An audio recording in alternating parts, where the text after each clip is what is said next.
రోజాపై suspension ఎత్తివేసే ప్రసక్తే లేదని శాసనసభ వ్యవహారాల మంత్రి యనమల రామకృష్ణుడు తేల్చి చెప్పారు. కాల్మనీపై ఇప్పటికే చర్చ ముగిసిందని, అంశంపై మరోసారి చర్చించే అవకాశం లేదని స్పష్టం చేశారు. రోజా సస్పెన్షన్పై కోర్టుకు వెళితే తమకు అభ్యంతరం లేదని యనమల వ్యాఖ్యానించారు. కాల్మనీ గురించి చర్చ జరిగిందనేటువంటి ఆయనే చర్చలో పాల్గొన్నాడు. ఆయనే కంప్లీట్ చేశారు. చర్చ కంప్లీట్ చేస్తున్నారు, మీరు వాయిదా వేశారు. వాయిదా వేసిన నెక్స్ట్ డే బీజేపీ నాయకులు ఒక అడ్జర్న్మెంట్ మోషన్ ఇచ్చారు. నాకు పర్మిషన్ ఇవ్వలేదు మాట్లాడటాను. అంటే దిస్ సోర్స్ చర్చ మొదలయ్యింది, చర్చ జరిగింది, ప్రతిపక్ష నాయకుడు మాట్లాడాడు. అదేవిధంగా ప్రతిపక్ష నాయకుడు క్లోజ్ చేసిన తర్వాత మీరు అడ్జర్న్ చేశారు. తర్వాత రోజున వస్తుందంటే తర్వాత 0 అవర్లో ఆయన పర్మిషన్ ఇస్తా అన్నారు. చర్చ కంప్లీట్ అయిన తర్వాత మళ్ళీ కాల్మనీ మీద అడ్డుకోవడానికి ప్రయత్నాలు చేస్తున్నారు అనేటువంటిది ఆయన అవస్థలు మాట్లాడడంలో ఈ రోజునే మాట్లాడుతున్నారు. అది అవస్థలు. అదేవిధంగా అవస్థలు మాట్లాడడమే కాకుండా మిగతా ఎజెండా రాకుండా చేయాలనేటువంటి ప్రయత్నం అయింది.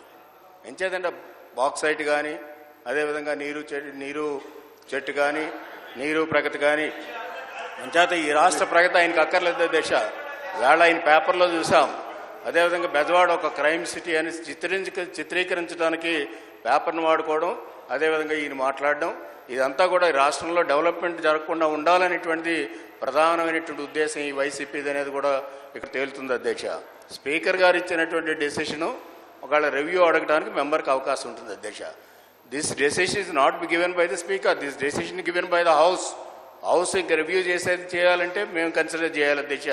అంచేత there is no question of reviewing the decision taken against honourable member Roja గారు for so far as suspension is concern.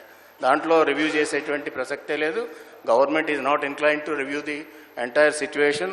అదేవిధంగా 4వది వచ్చేటప్పుడు కదా రివోకేషన్, రివోక్ చేయమని లాస్ట్ టైం కూడా అడిగారు. చాలా కేటగిరికల్గా I told there is no question of revocation of the suspension of honourable member Roja అనేటువంటి చాలా స్పష్టంగా చెప్పాం. Once again I reiterate there is no question of revocation అధ్యక్ష. ఎవరైతే తప్పు చేస్తారో వాళ్ళు సస్పెన్షన్ భరాయించవలసిందే. అది పీరియడ్ తగ్గించేటువంటి క్వశ్చన్ కూడా లేదనేది గౌరవ సభ్యులకి సందర్భంగా మనవి చేస్తున్నా అధ్యక్ష. అండర్ ఆర్టికల్ 122 కోర్టుకి కూడా మన ప్రొసీడింగ్స్ మీద, హౌస్లో ఉండేటువంటి ప్రొసీడింగ్స్ మీద వెళ్ళటానికి కోర్టు కూడా పవర్ లేదనేది అందరికీ తెలుసు. ఓకే, వెళ్తే వెళ్ళండి, మాకు అభ్యంతరం లేదు. దాన్ని మా చేతిలో ఉన్నది కదా అధ్యక్ష. బాయ్కాట్ చేస్తామంటున్నారు, బాయ్కాట్ చేస్తారంటే చేయమనండి. But our decision will not be revoked అధ్యక్ష.